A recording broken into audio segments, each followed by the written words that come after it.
वो दर्द हम बता नहीं पाएंगे आपको कभी भी, लेकिन इन्होंने बोला कि कुश्ती नहीं छोड़नी है और मैं चाहती हूँ तुम उस मैट पे दोबारा जीतो और हम गर्व से कह सकें पूरा देश आप पे गर्व करता है, पूरा देश आप पे गर्व करता है। उस दिन एक टूटी हुई लड़की उस कमरे में गई थी और जब बाहर निकल के आई तो वो लड़की दुर्गा का रूप लेके बाहर निकली थी। उसमें सबसे बड़ा हाथ प्रियंका गांधी जी का है, मेरी बड़ी बहन का है। मैं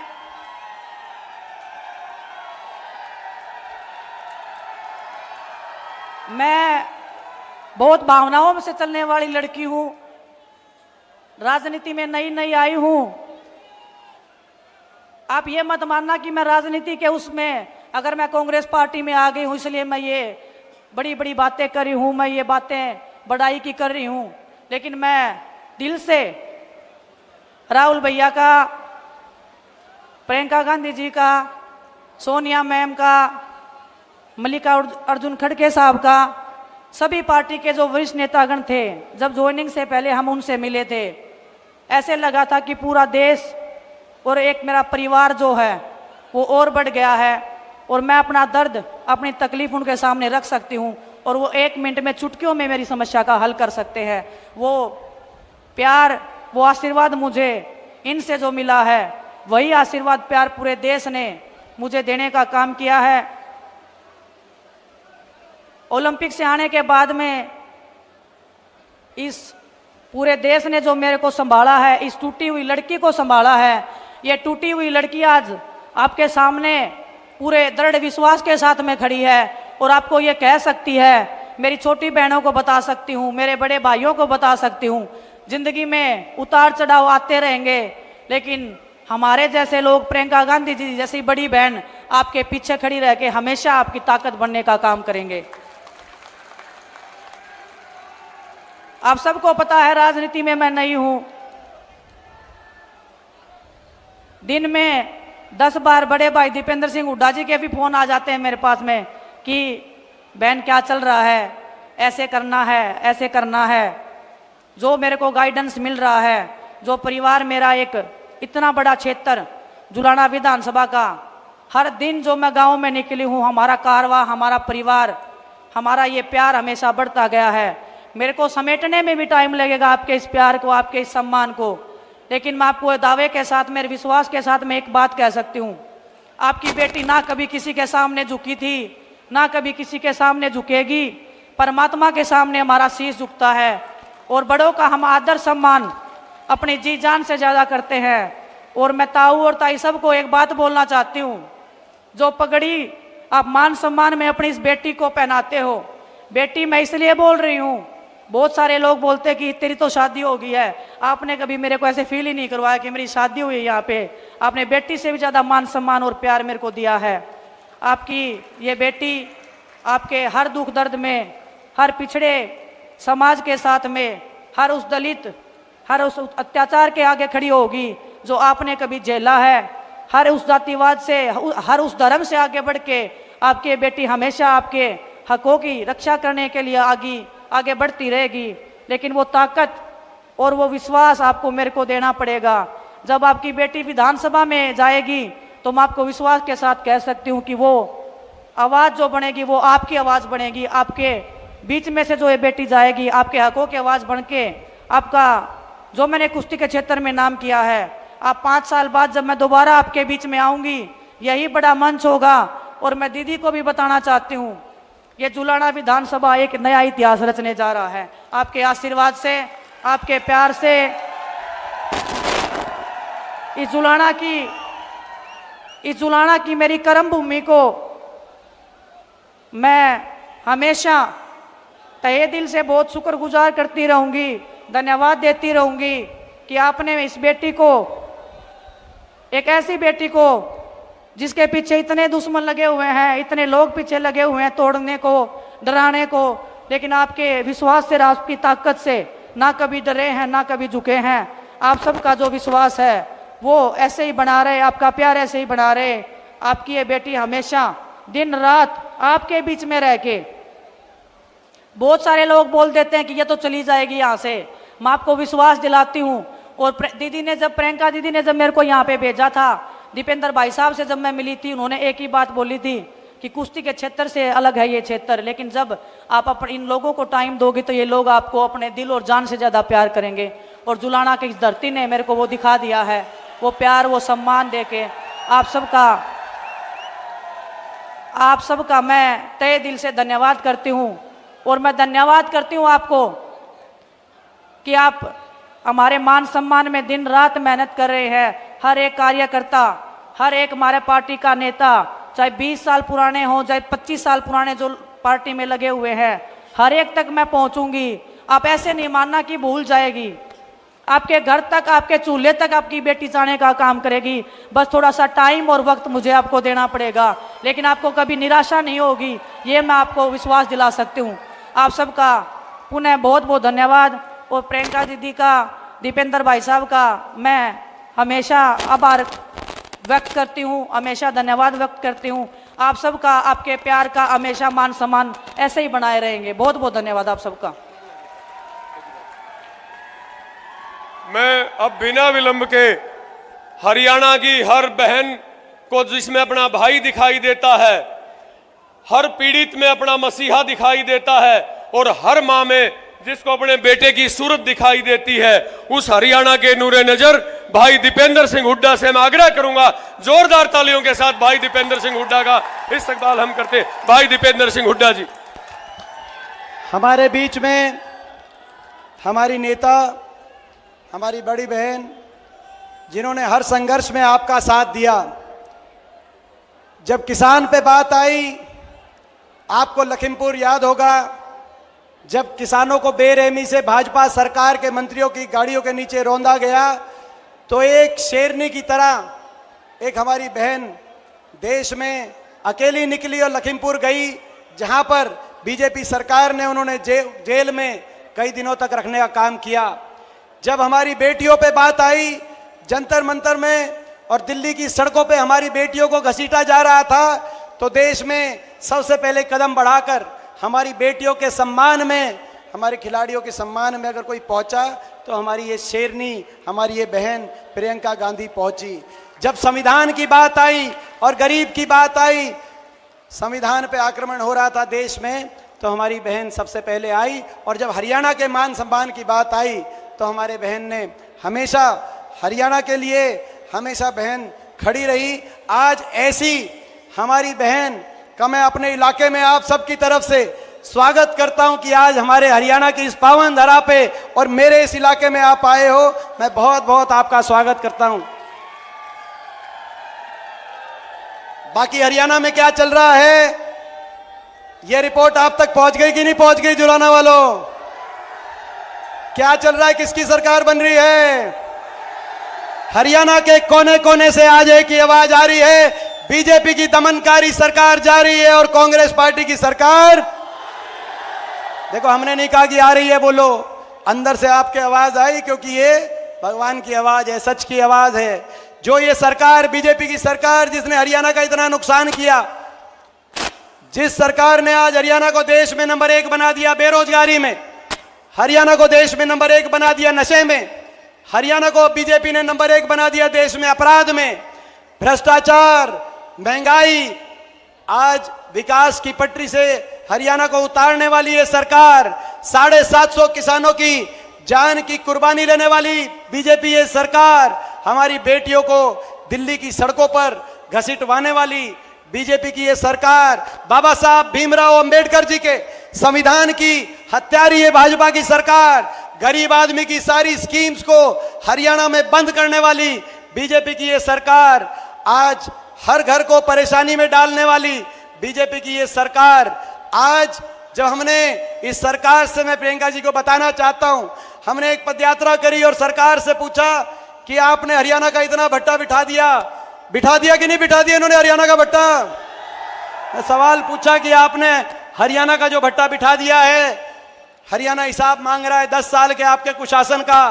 तो दिल्ली से बड़े बड़े नेता आए और उन्होंने कहा कि बीजेपी है, हम बीजेपी हैं, हम हिसाब नहीं देंगे।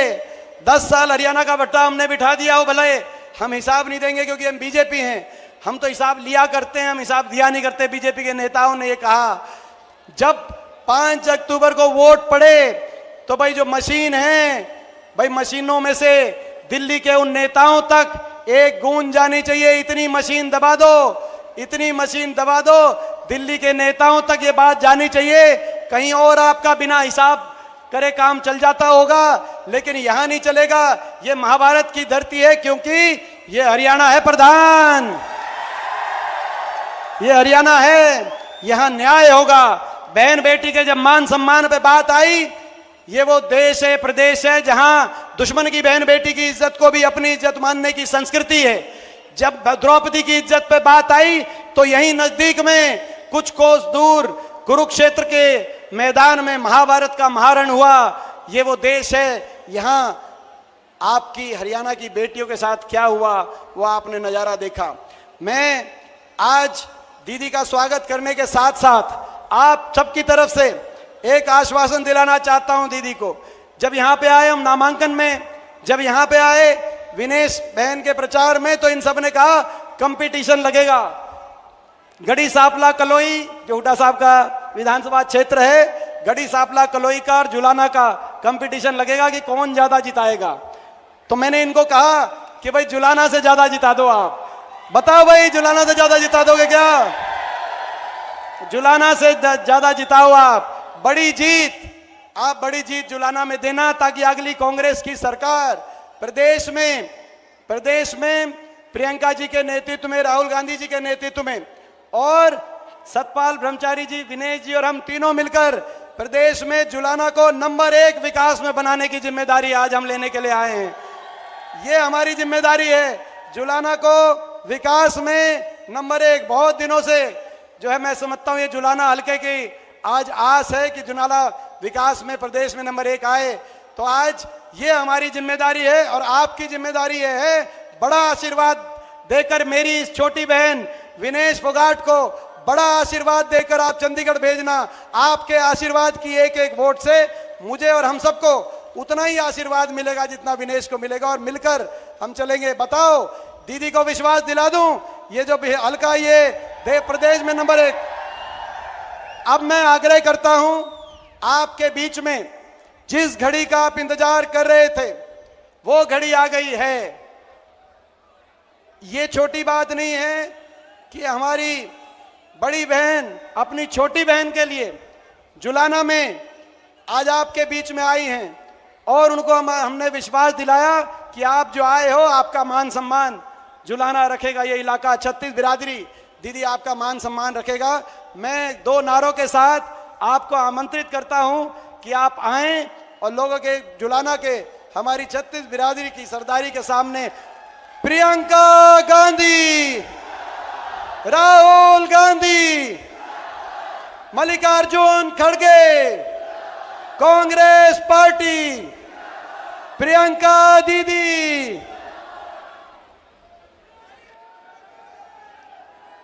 बहनों और भाइयों, सबसे पहले तो आपका इस सभा में बहुत बहुत स्वागत। आप काफ़ी समय से इंतज़ार कर रहे हैं। श्री दीपेंद्र हुड्डा जी, मेरी छोटी बहन विनेश, श्री सतपाल ब्रह्मचारी जी, श्रीमती कृष्णा पूनिया जी, श्री राजा बरार जी जो पंजाब से आए हैं, मंच पर आसीन सभी वरिष्ठ नेतागण, सभी पदाधिकारी। मैं जानती हूं कि इस सीट से कई उम्मीदवार भी थे कांग्रेस पार्टी के, उनको भी मैं आश्वासन देना चाहती हूं कि आपकी भी पहचान होगी, सरकार बनेगी तो आप मदद कर रहे हैं, इसमें बहुत खुशी है हमारी। सबका इस मंच पर बहुत बहुत स्वागत। ये आपका हरियाणा प्रदेश किसानों, जवानों, पहलवानों का प्रदेश है। यहाँ आकर बहुत खुशी होती है, बहुत गर्व महसूस होता है। दिल्ली तो पास में ही है, आना जाना काफ़ी हो जाता है। मेरे बच्चे गुड़गांव में पढ़े, मेरा अपना भी अनुभव है आपके प्रदेश का। मेरी बहनें बैठी हैं। कुछ सालों पहले, लगभग 8 साल पहले, मेरी बेटी शायद 15-16 साल की थी, तब वो हरियाणा प्रदेश के लिए बास्केटबॉल खेली। तो वो भी खेल कूद में तेज है। जब उसको यहाँ आना था एक कैंप के लिए, सर्दी का समय था, मैं भेजना चाह रही थी कि जाए, बाकी बच्चों के साथ अच्छी तरह से खेले सीखे। तो मैंने कहा मैं छोड़ आती हूँ। मैं यहाँ आई, सोनेपत के पास एक जगह थी जहाँ पे स्कूल में एक कैंप था, कोचिंग का कैंप था। तो सुबह छोड़ना था और शाम को बेटी को घर ले जाना था। तो मैंने सोचा अगर मैं कैंप में जाऊंगी तो सबको पता चलेगा कि ये किसकी बेटी है।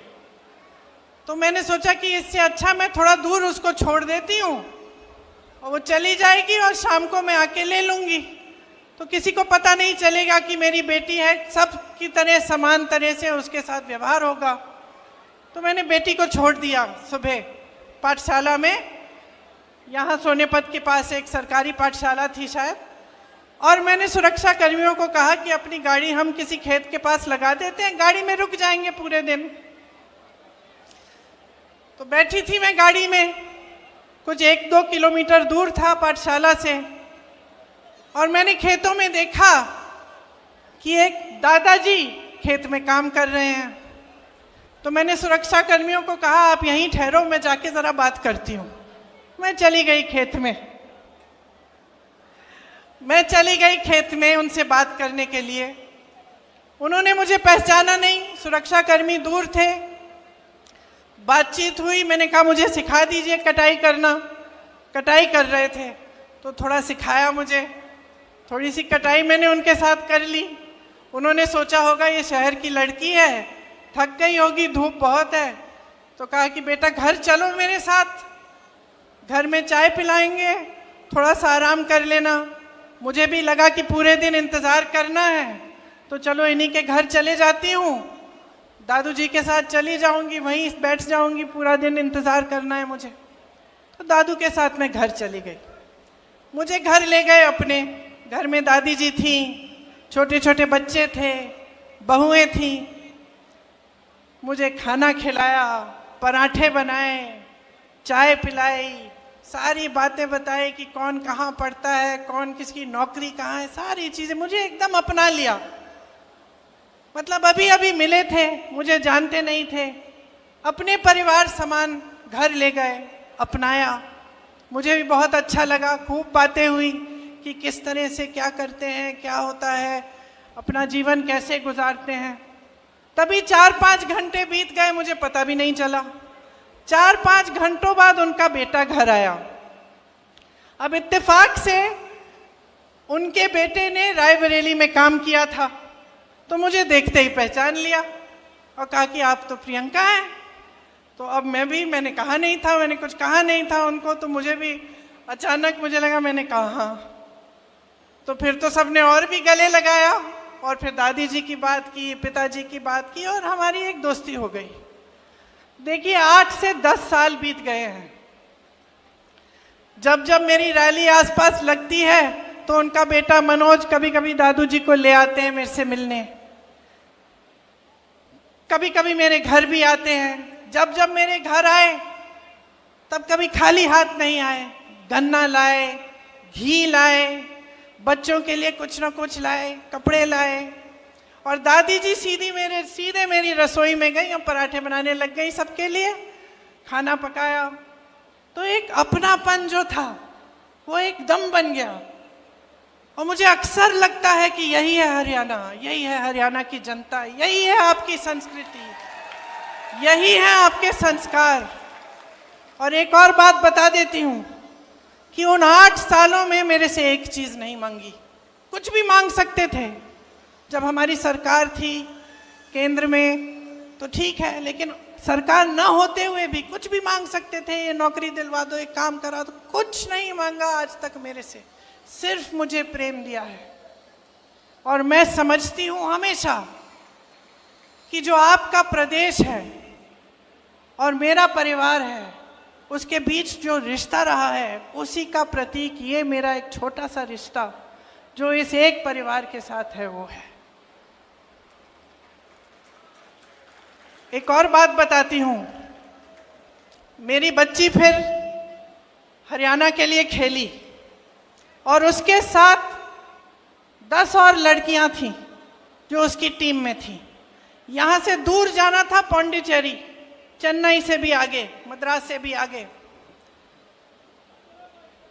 वो लड़कियां गई, मैं भी साथ साथ चली गई। मैंने कहा मम्मी हूँ, जाना चाहिए। बाकी एक और लड़की थी जिसकी माताजी साथ में थी। बाकी सारी जो लड़कियां थी गांव की लड़कियां थी, खूब मेहनत करके आगे बढ़ी थी। उनके माता पिता नहीं आए उनके साथ। वो वहाँ पे 4-5 जो टूर्नामेंट थी उसके लिए उन्होंने संघर्ष किया। बहुत गर्मी थी उस समय, मेरे ख्याल से 44-45 डिग्री की गर्मी थी। और जो मेरी बेटी की टीम की कैप्टन थी उसका नाम रितिका था। छोटी सी लड़की थी, विनेश की तरह, तुम्हारी तरह छोटे बाल थे उसके। 102 बुखार था उस लड़की को, लेकिन वो खेलती रही, रुकी नहीं। डांट खाई उसने अपने कोच से। टीम को जिताने के लिए उसने इतना परिश्रम किया। मेरी बेटी घर आके मुझे कहती है, माँ 102 बुखार था उसको, अगर मुझे बुखार होता तो तुम घर ले आती, बोलती कि ले जाओ अभी नहीं खेलना है। वो अकेली थी, वो लड़ी, संघर्ष किया उसने।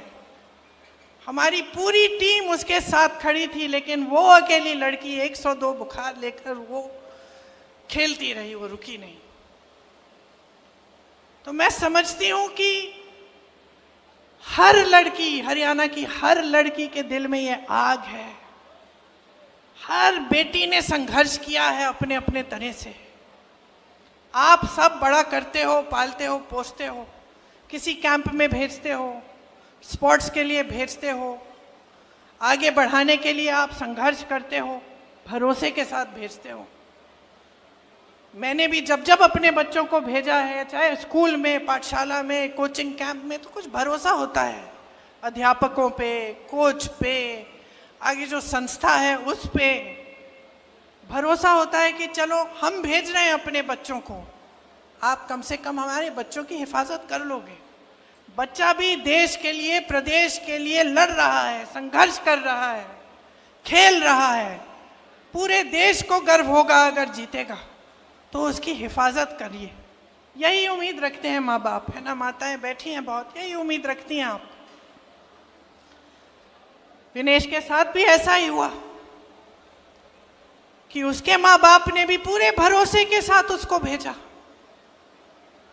संघर्ष किया, लड़ी, ओलंपिक्स तक पहुंच गई और उसका संघर्ष का फल भी उसे मिला, मेडल मिला। पूरे देश को गर्व महसूस हुआ, पूरा देश खुश हुआ। सबने कहा हमारी बेटी है। जीत के समय आई, प्रधानमंत्री जी ने घर बुलाया, चाय पिलाई, फोटो खिंचवाई। भाजपा के तमाम नेता, सारे जितने भी भाजपा के लोग थे, सबने कहा कि देखो मोदी जी हैं तभी मेडल जीत रहा है भारत। पूरी मीडिया ने भी कहा, सब खुश थे, सबको गर्व था। हम लोगों ने देखा नहीं, कोई फर्क नहीं पड़ता कौन सी पार्टी नहीं है, हमारे देश के लिए कोई मेडल लाया है। और इतना संघर्ष करके हमारी लड़कियां, हमारी बहनें गई हैं, हम सबको गर्व महसूस हुआ। लेकिन फिर क्या हुआ? वो भरोसा तोड़ा गया। वो भरोसा जिसके साथ विनेश के माँ बाप ने उसको भेजा होगा, वो भरोसा जो विनेश के दिल में था अपनी सरकार के प्रति, अपने ओलंपिक्स के एसोसिएशन के प्रति, जिसके साथ वो इतनी दूर किसी और देश में जा रही थी अकेले, वो भरोसा टूटा। और क्यों टूटा? क्योंकि विनेश और उसके साथियों के साथ अन्याय किया गया। और जब विनेश ने अन्याय देखा तो खड़ी हो गई। और ये भी हरियाणा का स्वभाव है, ये आपका स्वभाव है, ये आपकी संस्कृति है, ये आपकी परंपरा है। आपने अपने बच्चों को इसी परंपरा के तहत बड़ा किया है। दीपेंद्र जी ने कहा, और आप सब जानते हैं यहीं पे कुरुक्षेत्र की भूमि में, हरियाणा में भगवान श्री कृष्ण ने भगवत गीता का प्रवचन दिया। और क्या कहा था उस समय कि जब जब अन्याय होगा, जब जब इस दुनिया में अन्याय होगा, तो सच्चाई और न्याय की आवाज उठेगी। मैं प्रकट होऊंगा, भगवान प्रकट होंगे और अन्याय के खिलाफ लड़ेंगे। ये आपकी परंपरा है। तो जब हम विनेश की बात करते हैं, सिर्फ विनेश का संघर्ष नहीं था, ये सिर्फ एक महिला का संघर्ष नहीं था, ये आप सबका संघर्ष है, ये आप सबकी लड़ाई है। जब इनके साथ अन्याय होता है, आप सबके साथ अन्याय होता है, आप सबका भरोसा टूटता है, आप सबके साथ विश्वासघात होता है। और आपकी परंपरा रही है, भगवत गीता की सीख से ही महात्मा गांधी जी ने हमारा स्वतंत्रता संग्राम चलाया। आज उनका जन्म दिवस है। आज अगर हम उनको याद करते हैं तो हमें एक बात याद आती है, सत्यमेव जयते, अहिंसा, सत्य। और कहाँ से मिली उनको ये बातें? भगवत गीता से मिली, भगवान श्री कृष्ण के प्रवचन से मिली, उनके संदेश से मिली। अभी नवरात्रि शुरू हो रहे हैं, दशहरे पे हम किस चीज की विजय मना रहे हैं? न्याय की विजय मनाने जाएंगे। अन्याय के खिलाफ न्याय की विजय, असत्य के खिलाफ सत्य की विजय मनाने जा रहे हैं। तो ये हमारी महान धार्मिक परंपरा है, और खास तौर से यहाँ आपकी धरती की। और आज आपके साथ हर स्तर पर विश्वासघात हो रहा है, हर स्तर पर अन्याय हो रहा है। मैंने कहा, किसानों की धरती है, जवानों की धरती है, पहलवानों की धरती है। किसानों के साथ कितना अन्याय हुआ।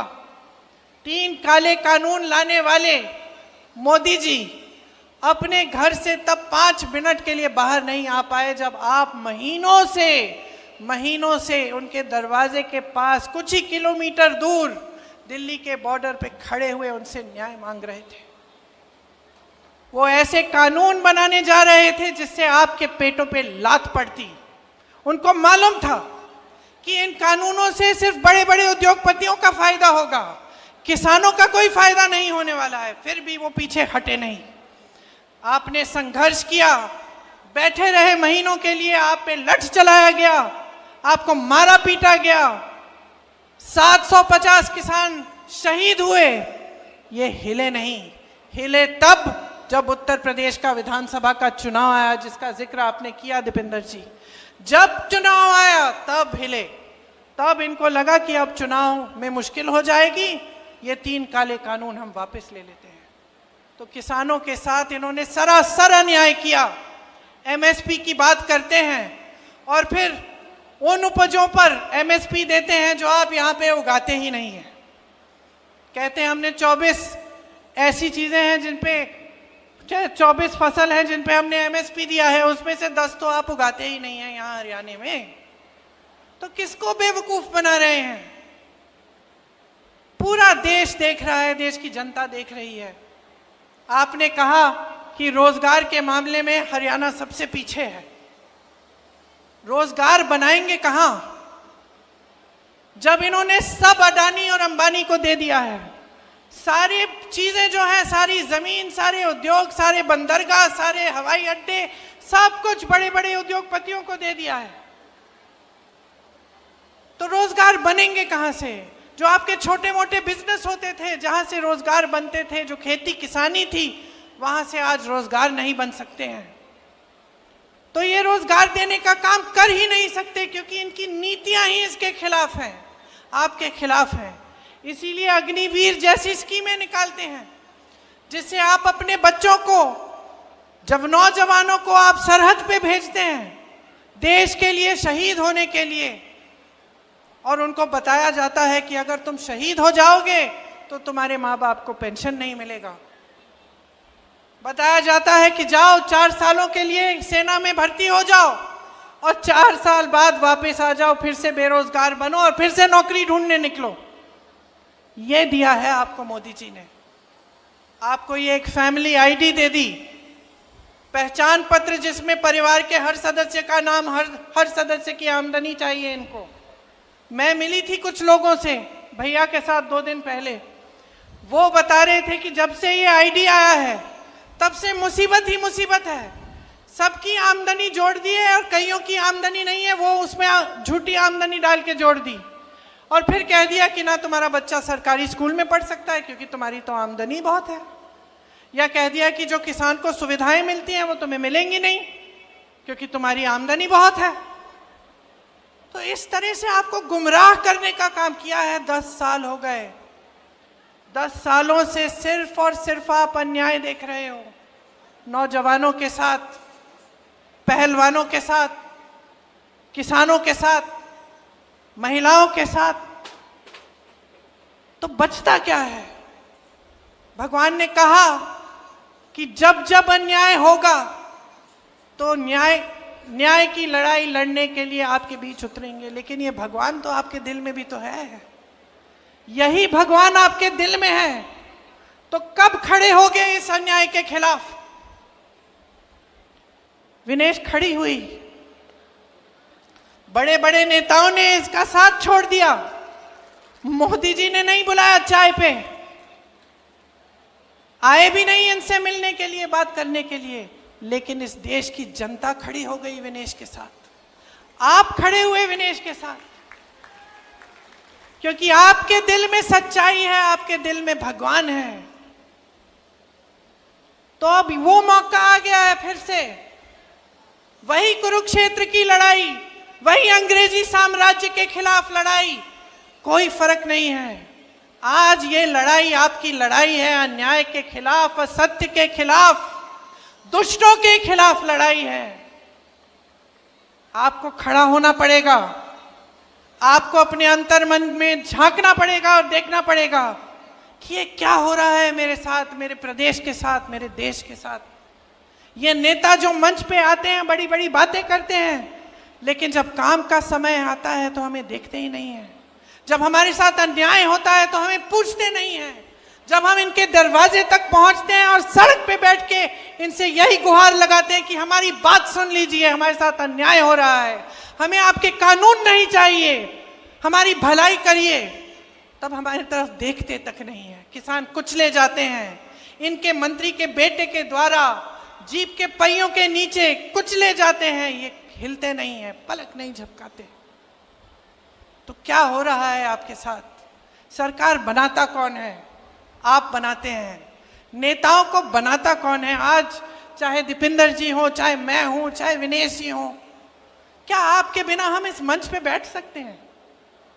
क्या अगर आपने हमारा समर्थन नहीं किया होता, हमें आगे नहीं बढ़ाया होता, हमें ये अपना कीमती वोट नहीं दिया होता, तो क्या हम यहां आकर नेतागिरी कर सकते हैं? तो आपको समझना पड़ेगा कि शक्ति आपकी है, बहनें, आपकी सबसे बड़ी शक्ति है।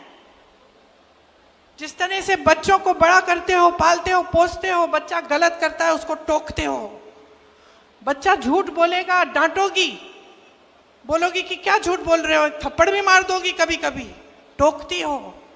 नेताओं को अब टोकने का समय आ गया है। ये भाजपा की पार्टी 10 सालों से यहां राज कर रही है, आपके लिए एक काम की चीज नहीं की है इन्होंने। जब जब आपको जरूरत पड़ी है पीछे हटे हैं। आपसे सिर्फ अपना स्वार्थ साधना है, खुद को आगे बढ़ाना है, यही इनको सूझता है। भ्रष्टाचार की बात करते हैं, मुझे हंसी आती है। मोदी जी कोई पुरानी चीजें, 10 साल पुरानी पता नहीं क्या क्या बातें करते रहते हैं, हंसी आती है मुझे। अरे इससे बड़ा भ्रष्टाचार क्या है कि देश के सारे उद्योग आपने अपने 2 मित्रों को दे दिए।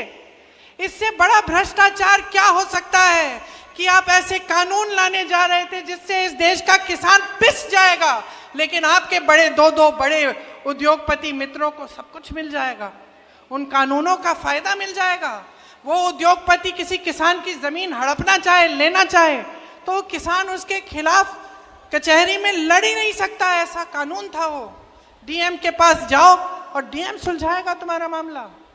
अगर तुम्हारी जमीन ले ली किसी बड़े उद्योगपति ने, ये कानून लाने जा रहे थे, आप समझ गए, आपने पहचाना, और क्योंकि आपने पहचाना आपने संघर्ष किया। हमारे संविधान ने आपको सबसे बड़ी शक्ति दी है।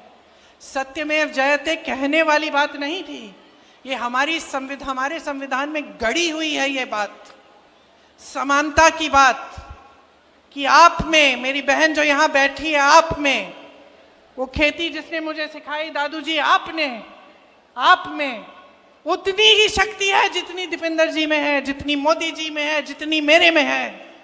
ये संविधान ने शक्ति दी है आपको, ये वोट की शक्ति है, ये वो अधिकार है जिससे आप हम सबको बदल सकते हो, एक नया नेतृत्व ला सकते हो। आप चाहो तो अपने भविष्य को बदल सकते हो।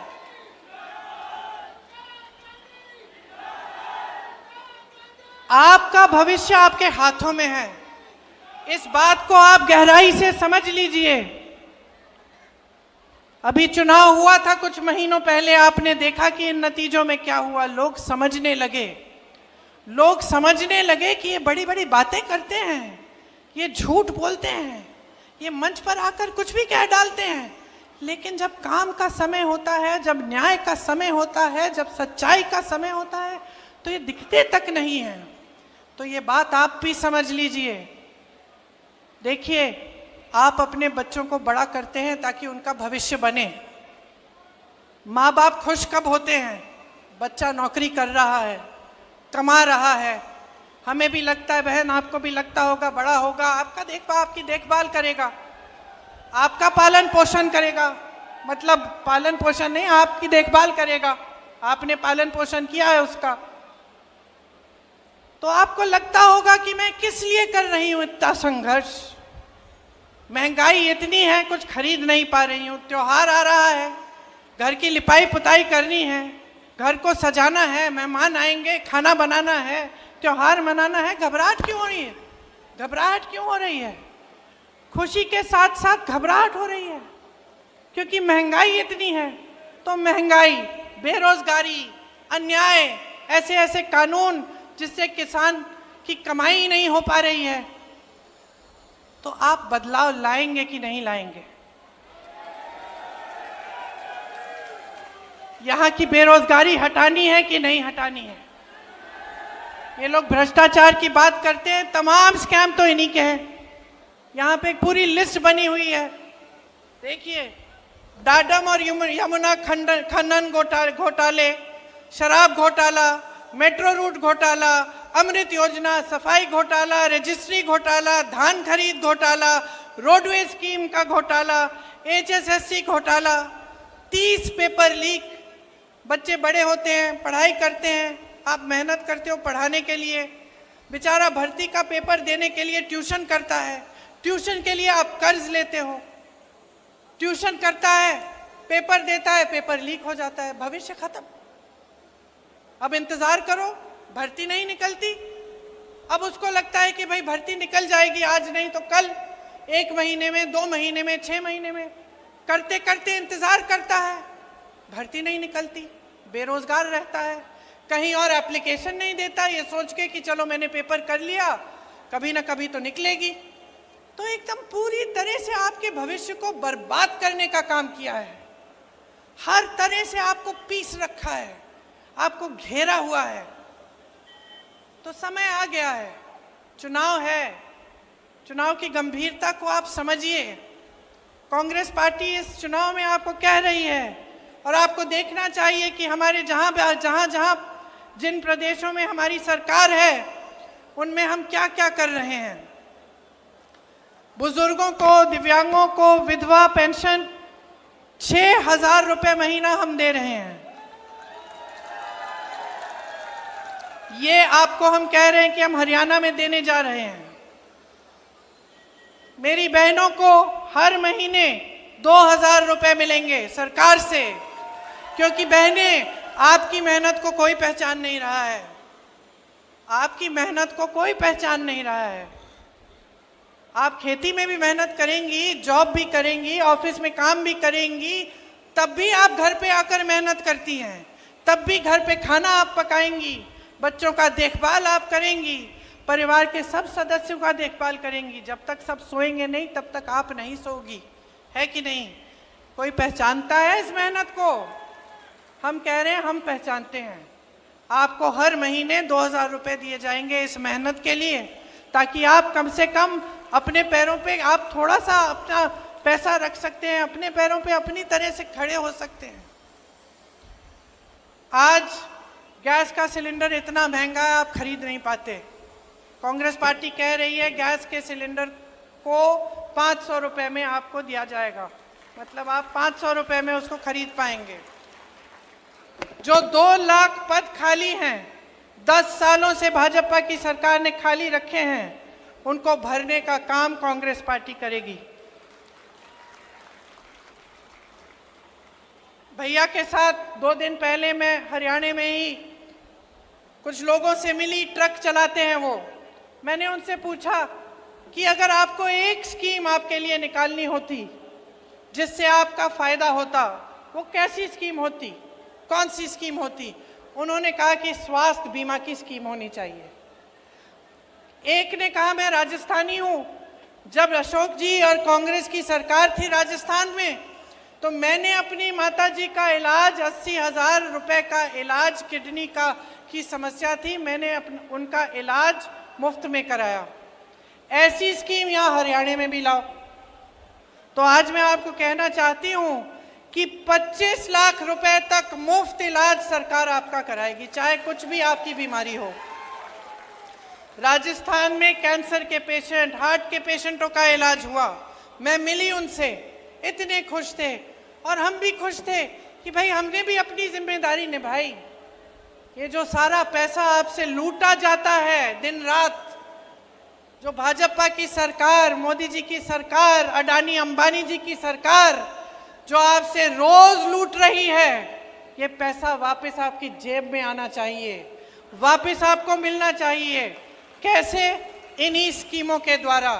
ये 25 लाख का मुफ्त इलाज, ये बीमा, ये जो 2-2 हजार रुपए महिलाओं को मिलेंगे, जो बुजुर्गों और दिव्यांगों को और विधवाओं को 6,000 रुपए का पेंशन मिलेगा, जो शिक्षा और स्वास्थ्य की सुविधाएं मुफ्त में मिलेंगी हरियाणा में अगर कांग्रेस पार्टी आएगी, 300 यूनिट बिजली मुफ्त में मिलेगी,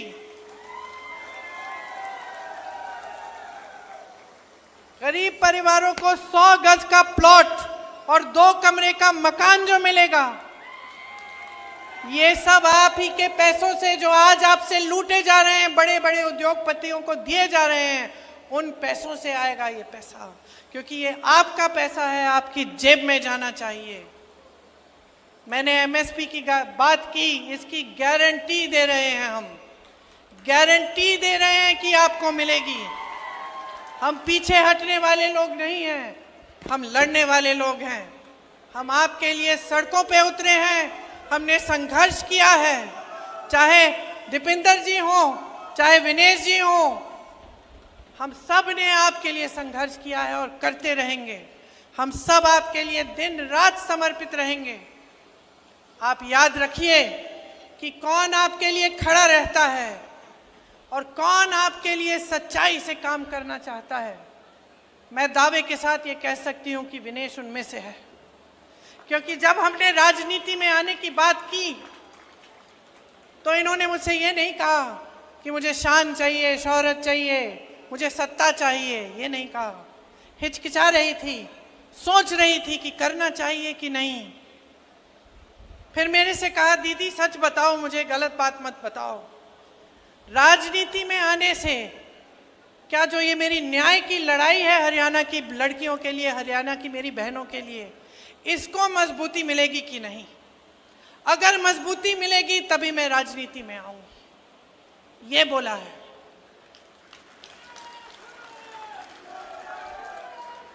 मैंने बोला विनेश मिलेगी, मजबूती मिलेगी, तुम्हें मिलेगी, तुम्हारी बहनों को मिलेगी, हरियाणा की एक एक लड़की को मिलेगी। और मैं अपनी बहनों से कहना चाहती हूँ, माताओं से कहना चाहती हूँ, हरियाणा की एक एक नौजवान लड़की से कहना चाहती हूँ, खड़े हो जाओ विनेश के साथ, खड़े हो जाओ इनके साथ।